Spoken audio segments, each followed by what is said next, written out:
அன்பே சிவம் மனமே குரு என்றுணர்த்திய குருவே போற்றி. எனக்குள் இறைவனை உணர வைத்த குருவே போற்றி.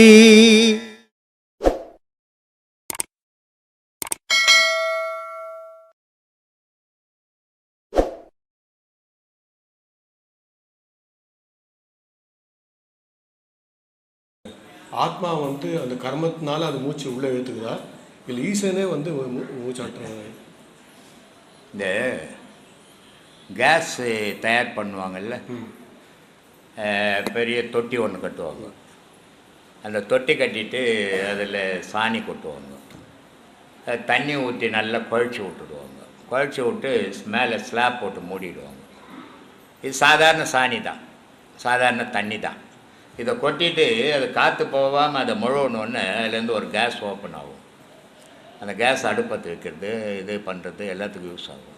அதே மாதிரி உணவுன்ற பொருள்களை போட்டுட்டு இந்த வயிற்றில் தண்ணியை ஊற்றி அந்த மிஷின் அதை குழப்பி விட்ட உடனே உங்களுக்கு மூச்சு ரைஸ் ஆகுது. இந்த ஆகாரம்னு ஒன்று போடலைன்னு சொன்னால் மூச்சு இன்னும் ஒன்று வராது. குழந்தை பிறந்த உடனே ஏன் பால் கொடுக்குறீங்க? அந்த பால் கொடுக்கலன்னா மூச்சே வராது, குழந்தை செத்தே போயிடும். அப்புறம் கொஞ்சம் தயாரான உடனே பிஸ்கட் ஊட்டுறீங்க. இதெல்லாம் எதுக்கு ஊட்டணும்? கடவுள் தெரியுமா அந்த குழந்தைக்கு? கடவுள் அந்த குழந்தைய காப்பாற்றுவாரா? மனிதன் தான் காப்பாற்றுவான், தாய் தான் காப்பாற்றுவான், தகப்பன் தான் காப்பாற்றுவான், மனுஷன் தான் காப்பாற்றுவான். ஆனால் அந்த மனுஷன் எதை கொடுத்தா அந்த குழந்தை காப்பாற்றணும்? ஆகாரம் கொடுத்தா தான் அந்த குழந்தை காப்பாற்றும். கடவுள் கத்தி அதுக்கிட்ட சொல்லி நேற்றுனா அது பிழைக்காது. அப்போது கடவுள்ன்றது எதில் இருக்குதுன்னா ஆகாரத்தில் தான் இருக்குது. அந்த ஆகாரம் தான் மூச்சை உண்டாக்குது. அது பிறந்ததுலேருந்து கொஞ்சோண்டு சாப்பிட்டது, அப்புறம் போக போக நிறைய சாப்பிட்டது, அப்புறம் வயசாக ஆக திருப்பி பழைய நிலைக்கு கொஞ்சோண்டு வந்துடுச்சு, குழந்தைக்கு வந்துடுச்சு. அப்போது பிறக்கும் போது குழந்தையாகவும் இருந்தது, போகும்போது அதனுடைய மனம் குழந்தை மனமாகவும் போகுது. இதுதான் இயற்கை இயக்கம். இல்லை இல்லை, குழந்தை வெளியில் வந்தவன் மூச்சு எடுக்கிறது இல்லையா? ஆமாம், அந்த மூச்சு தானாக எடுக்குதா இல்லை இல்லை, அந்த குழந்தைய அது சாகவும் இல்லை. அந்த தொப்புள் கொடிய தாய்க்கும் அந்த குழந்தைக்கும் தொப்புள் கொடி கட் பண்ணுறாங்கல்ல, கட் பண்ணால் அந்த குழந்தை சாகவும் இல்லை, அது உயிராகவும் இல்லை. அப்போ இது ரெண்டுக்கும் இடைப்பட்ட பருவத்தில் பிண்டம்னு இருக்குது, அது அசைவத்து இருக்குது, உயிர் இருக்குது, இயங்கலை. அப்போ என்ன பண்ணுறாங்க, நர்ஸோ இல்லை இந்த பிள்ளை பரு பார்க்குறப்போ லேடிஸோ தண்ணி தெளிச்சியோ தட்டியோ விட்டுனா ஆணுது வயிறு. வாய் ஆனோடனே அந்த அகார உகாரம் மகாரம்ன்றது உள்ளே போகுது. இது மூணும் உள்ளே போய் அன்றைக்கி ஆணிச்சு பாரு, அது சாகிற வரைக்கும் ஆணு வாய் திறக்கிற வரைக்கும் போய்கின்னு இருக்குது. கடைசி காலத்தில் அது ஆணு எப்படி உள்ளே போகுதோ அது ஆணு வெளியே போயிடும். அதனால தான் செத்த ஒன்று வெத்தலை பார்ப்பான், கவர் கட்டுவான், துணி கட்டுவான், இதெல்லாம். ஏன்னா போகும்போதும் பிறக்கும் வந்தபோதும் அப்படி தான் உள்ளே போச்சு, போகும்போதும் அப்படி தான் உள்ளே போகுது. இது மூப்பொருளாக சேர்ந்து தான் உள்ளே வந்தது. அகார உகாரம் மகாரம். அகாரம் என்னன்னா சக்தி, மகாரம் என்னன்னா காற்று, உகாரம் என்னன்னா சப்தம். இது மூணும் சேர்ந்து தான் உலகத்தையும் இயக்குது. நியூட்டான் போல்டான் எலக்ட்ரான்னு பேர். அது இங்கே விஞ்ஞானத்தில். மெஞ்ஞானத்தில் அகார உகாரம் மகாரம்ன்றோம். இது மூணும் சேர்ந்தால் இந்த உடலையும் இயக்குது. உலகத்துக்கு பெருசு இந்த உடலும் ஒரு உலகம் தான் நமக்கு. இதுவும் அந்த மூணில் தான் இயங்குது. அந்த மூணு இடத்துல பிடிக்குது. அகாரம்ன்றது இடுப்பை பிடிக்குது, மகாரம்ன்றது வயிற்றை பிடிக்குது, உகாரம்ன்றது உச்சியை பிடிக்குது. இது மூணு தனித்தனியாக இடம் பிடிச்சி இயக்கம் நடத்துது. வரும்போது ஒன்றா வந்தது, போகும்போது மூணு சேர்ந்து தான் ஒன்றா போது நம்மளை படுக்க வச்சுட்டு போடுது. இதுதான் இயக்கம். எனக்கு ரெண்டாவது கேள்வி என்னென்னா, ஒரு குணத்தினால சாப்பாடு முடியாதா இல்லை சாப்பிட்றதுனால குணம் முடியாதா? எதுக்கு அது கேள்வி வந்ததுன்னா, இப்போ ஆடு யானை எல்லாம் சஸ்யாகாரம் தான், அது இது மாம்சம் சாப்பிட்றது இல்லை. அசார புல் இதெல்லாம் சாப்பிட்றது அதோட குணத்தினால அது முடிவாகுதா இல்லை சாப்பாடு ஒரு மனுஷனோட குணம் முடிவுப்படுதா? ரெண்டுமே நடக்கும். இயற்கையிலே தாய் தாப்பனுடைய விந்துலேருந்து வந்த குணம் அவனுக்கு இருக்குது, ஏற்கனவே இருக்குது ஒரு குணம். அதுக்கப்புறம் என்ன பண்ணுறான், இவன் சாப்பிட்ற உணவு கறி மீன் முட்டை அந்த இதை சாப்பிடும்போது உடல் பலத்துக்காக இவன் சாப்பிட்றான். இவன் சாப்பிடும்போது அந்த எதை சாப்பிட்டோன்னா அதுதான் ரத்தமாக மாறுது. அந்த ரத்தம் தான் குணமாக மாற்றுது. ரத்தத்துலேருந்து விந்து சேருது, விந்து குணமாக்குது. அது இயற்கையிலே ஒரு குணமும் உண்டு இருக்குது. தாய் தப்ப விந்துலேருந்து வந்த குணமும் உண்டு. இந்த ரெண்டும் சேர்ந்து தான். அதனால தான் ஞானத்தில் பருவம் சாத்வீக உணவு சாப்பிடுங்க, தயிர், கீரை, மோர் இந்த மாதிரி பொருள் சாப்பிடுங்க. இடிக்கிறது, குத்துறது, கடிக்கிறதெல்லாம் துண்ணாதீங்க. துண்ணிங்கன்னா அதுதான் ரத்தம், அதுதான் குணம், சாத்விகம் போயிடும், ராஜசம் ஆகிடும் அப்படின்னு சொல்கிறது அதுதான். நிறைய கோயிலுக்கு போயிருக்கிறான், நிறையா கோயிலுக்கு போயிருக்கிறான், எல்லாம் நிறையா சுற்றிருக்கிறான். சுற்றிட்டியா? ஆனால் அமைதி இல்லை. ஆனால் ஐயா வந்து பார்த்தது பிறகு நல்ல அமைதியாக இருக்குது. எல்லா டென்ஷனும் கம்மியாக இருக்குது. எல்லாருமே இப்படி தான், நீ மட்டும் இல்லை. இங்கே உட்காந்துக்கிற முக்கால்வாசி பேர் அப்படி தான். எல்லா கோயிலும் சுற்றி விட்டு எங்கேயுமே ஒன்றுமே கிடைக்கலன்னு சொன்னால் கடைசியாக இங்கே வருவாங்க, என்ன கிடைக்குதா பார்க்கலான்ட்டு. நிறையா இது சகஜம்தான். அது நிறைய கேள்விப்பட்டுட்டேன் நான் தான். நிறையா குருவை பார்த்து இங்கே வந்தவங்க யாருன்னா நான் கோயிலுக்கு போனேன். இப்போ கூட வரமா பேசினால என்ன சொன்னாங்க பற்றியா, எல்லாத்தையும் பண்ண பக்தியில் ஊறி போனேன். எல்லாரும் பண்ணி இது மாதிரி பண்ணிட்டு தான் வராங்க. சொல்லு, இப்போ நீ எதுக்கு வந்த அதை சொல்லு. 5 மாதமா நான் நிம்மதியாக இருக்கேன் சாமி. இது சொல்லுவா வந்தேன். ரொம்ப சந்தோஷம். உங்களை மாதிரி குரு கிடைக்கிறது ரொம்ப புண்ணியம் சாமி. எல்லாருக்குமே சொல்கிறேன், இந்த மாதிரி குரு கிடைக்கிறது ரொம்ப ரொம்ப கஷ்டம். கிடைப்பாங்கப்பா ஒவ்வொரு காலகட்டத்திலையும். ஒவ்வொரு குரு வந்துக்குன்னு தான் இருக்கணும். ஏன்னா இந்த பூமி இறைவனுடைய படைப்பு எப்படின்னா, 10 தீமைகள் நடக்கும்போது ஒரு விவேகானந்தர் வந்தார், ஒரு ராமகிருஷ்ணர் வந்தார், ஒரு ரமணர் வந்தார். இவங்கெல்லாம் கூட எப்படி வந்தாங்க? இறைவன் அந்தந்த காலகட்டத்தில் ஒவ்வொரு மகான்களை அனுப்புவான். உன்னால் முடிஞ்சவர்களுக்கு சீப்பர்னு போயிட்டு அது மாதிரி ஒவ்வொரு காலகட்டத்திலையும் வந்து நினைப்பாங்க. நான் மட்டும்தான் ஒரு குரு கிடையாது, 1000 பேர் வருவாங்க. குருமார்கள் இன்னமும் இருப்பாங்க. சில குருமார்கள் நல்ல குருமார்களும் இருப்பாங்க, இல்லைன்னுலாம் சொல்ல முடியாது, நமக்கு தெரியாது இருக்கும். நைட்டு ஒரு சின்ன, அதனால் அதை வச்செல்லாம் நம்ம இது பண்ண முடியாது. நைட்டு ஒரு சின்ன விஷயம் சாமி. சொல்லு. நான் பெங்களூர்லேருந்து ஒரு ஆட்டோவில் வரேன். வந்த உடனே என்னோடய பர்ஸு எது நிறையா வச்சுருந்தேன், ஐட்டம்லாம் ஆட்டோவில் விட்டுட்டேன். சரி. குருவே எனக்கு இந்த மாதிரிலாம் போச்சு அப்படியே ஒரு நிமிஷம் நினச்சேன் சாமி. நினச்சிட்டு தாண்டி வந்துட்டு ரோடு தாண்டி வந்துட்டேன். சரி. அதே ஆட்டோவர் 10 நிமிஷம் விட்டு நேராக வந்து என்னை கூப்பிட்டு கொடுத்துட்டு போயிட்டார். ரொம்ப சந்தோஷம். ரொம்ப நன்றி சாமி. நன்றி. இப்போ நமக்கு எல்லாரும் ஒரு ஆசையோடு தான் இங்கே உலாவிட்டு இருக்கோம். எந்த ஆசை? புத்தர் சொன்னார், புத்தரே துன்பத்துக்கு எல்லாத்துக்கும் காரணம் எதுப்பா? நம்ம மனசில் இருக்கிற ஆசை தான். அப்போ இறைவன் அடையிறது ஆசையாகுமா அப்படின்னா அதுவும் ஒரு ஆசை மாதிரி தான். ஆனால் அந்த ஆசைக்கு உரம் வேணும். நம்ம டாக்டர் ஆகணும், வக்கீல் ஆகணும், பணக்காரன் ஆகணும், எல்லாம் ஆசை இருக்கும். ஆனால் அந்த ஆசையை அடையக்கூடியதுக்கான தெம்பு, திராணி, அந்த வல்லமை ஒன்று நமக்குள்ளே வேணும். அதுக்கு பேர் வைராகியம்.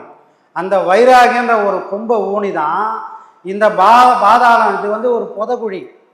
இந்த உலகம் எதுக்காக தோற்றுவிக்கப்பட்டது அப்படின்னு சொன்னால், தப்பிச்சு தெரியாமல் கூட இறைவனை பார்த்துடக்கூடாது, தப்பிச்சு தெரியாமல் நீ யாருன்றதை உணர்ந்துடக்கூடாதுன்னு தான் இந்த உலகன்ற ஒன்று இறைவன் ரொம்ப அழகாக சிருஷ்டித்து நம்மகிட்ட கொடுத்துருக்குறான்.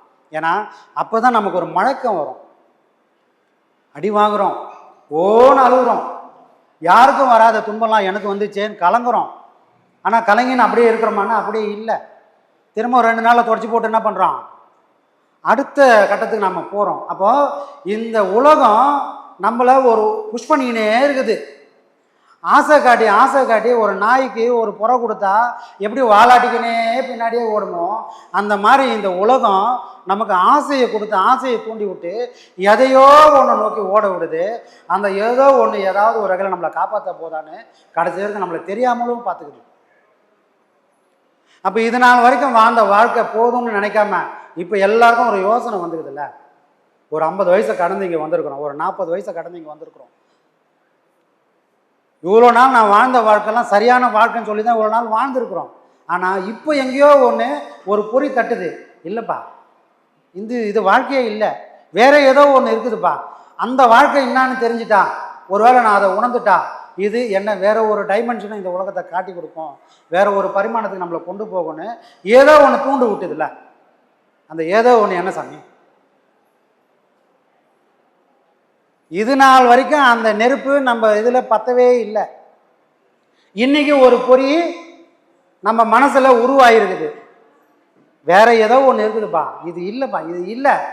எல்லாரும் சாகுறோம், அந்த மாதிரி நான் சாகக்கூடாது, எல்லாரும் வாழற வாழ்க்கை நான் வாழக்கூடாது, வேற ஏதோ ஒன்று இருக்குப்பான்னு ஒரு தேடல் வந்தது இல்லையா? அந்த தேடலுக்கு காரணம் என்னன்னா, இப்போ தான் இறைவனோட பார்வை நம்ம மேலே விழுந்திருக்கு. அவனுடைய பார்வை விழாமல் இப்படி ஒரு நினைப்பு நமக்கு வரத்துக்கு வாய்ப்பே கிடையாது. ஆசையை தூண்டுறதுக்கு தான் இந்த உலகம் படைச்சிக்குது, இறைவனை காட்டவே காட்டாதுன்னு பல முறை சொல்லியிருக்கிறோம். ஏன்னா மகான்கள் இறைவனை அடைஞ்சதே சாதாரணமாக அடையவே இல்லை. மாணிக்க வாசகரை குழி தோண்டி வைகை ஆற்றிலே போச்சுட்டாங்க. எவ்வளோ பெரிய மகான். திருவாசகன்ற ஒன்று உருவாக்குறாரு. யாரை எழுத வைக்கிறாரு? இறைவனே. நீ சொல்லுப்பா, நான் எழுதுறேன்னு இறைவன் எழுதுறான். இவர் உட்காந்து சொல்லுது. அப்போ இவர் யாரு? இறைவனுக்கே குருவா இருந்தவர் தான் மாணிக்க வாசகர். அப்படி இறைவனுக்கே குருவாக இருந்த மாணிக்க வாசகரோட வாழ்வை கொஞ்சம் திருப்பி பார்த்தோம்னா அவர் வாழ்க்கையில் எவ்வளோ சோதனைகளை தாண்டி வந்திருக்காரு. என்ன சாமி, கொஞ்சம் நஞ்சமே இல்லை. அப்போது நம்மளை போல சாதாரண மனுஷன் எவ்வளோ தாண்ட வேண்டியதெல்லாம் இருக்குது. அதுக்கெல்லாம் சக்தி எங்கேருந்து கிடைக்கும் அப்படின்னு சொன்னால் அதுக்கு தான் யோகம் வேணும். சரி, வெறும் யோகம் மட்டும் போதுமா? ஒரு பாடம் கற்றுக்கணும், அதுவே நம்மளை ஊர் போய் சேர்த்துருமானா அது ஊர் போய் சேர்க்காது. பாடத்தை யார் கொடுத்தாங்களோ அவங்களோட அந்த இறையாற்றலை நமக்குள்ளே வரணும்னா சதா இவர் தான் என்னோட குரு, இவர் இல்லைன்னா இந்த பாடம் என்னை கரை சேர்க்காது அப்படின்ற அந்த உண்மையை நம்ம முதல்ல புரிஞ்சுக்கணும். அப்பன் பேர் சொல்லாத பிள்ளையும் குரு பேர் சொல்லாத சீடனும் இந்த உலகத்தில் உருப்படவே முடியாது.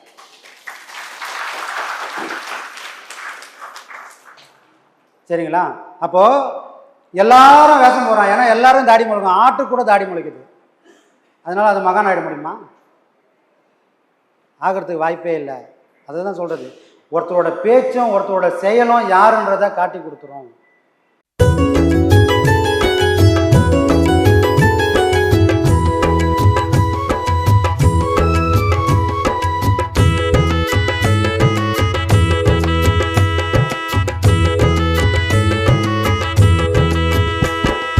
நல்ல காலம் பொறந்துடுச்சு நமக்கு, நல்ல காலம் பொறந்துடுச்சு நமக்கு.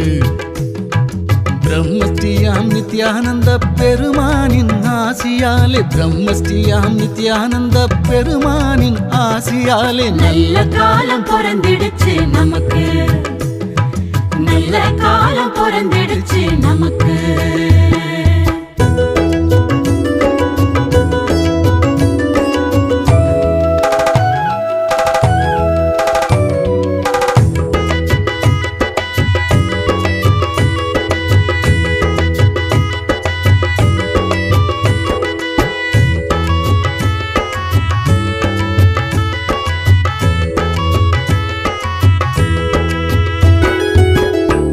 வந்தோம் உள்ளத்திலே திருப்பம் வந்தது, கூடி வந்தோம் குடும்பத்திலே குறைகள் தீர்ந்தது.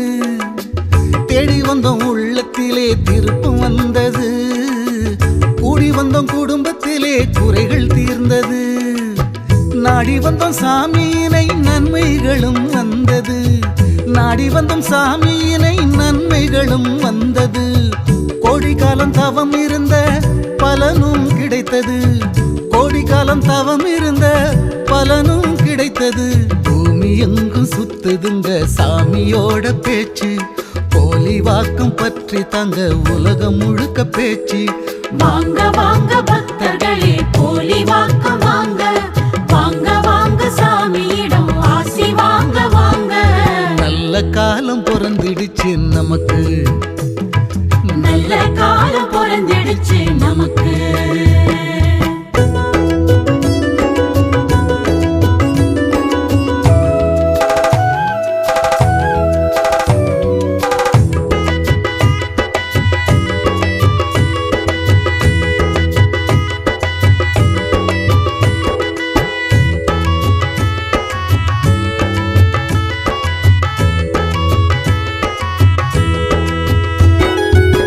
ஜாதி மத பேதமின்றி ஜனங்கள் சேருது,